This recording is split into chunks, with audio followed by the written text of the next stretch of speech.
нам в коллегию адвокатов Центра адвокатов Бишкека обратились родители малолетнего ребенка по факту смерти в рамках возбужденного уголовного дела в УВД Октябрьского района. Дело в том, что 25 декабря 2019 года мама ребенка обратилась за помощью в ЦСМ номер 15, поскольку у ребенка имелся непрекращающийся кашель.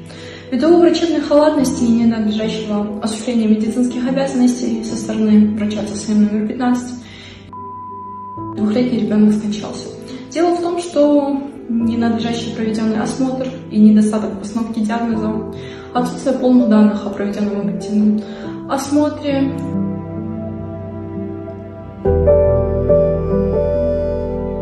хотела бы отметить то, что врач не выписала направление на получение лечения в стационар. Но спустя 2 дня родители ребенка вынуждены были везти в больницу и без направления там ее приняли. Но спустя 1,5 часа ребенок, находясь в больнице, умер. В связи с этим в настоящее время следователи не пытаются производить даже следственные действия, не отвечают на ходатайства заявленные и не пытаются найти и наказать соответствующих лиц, которые причастны к данному делу.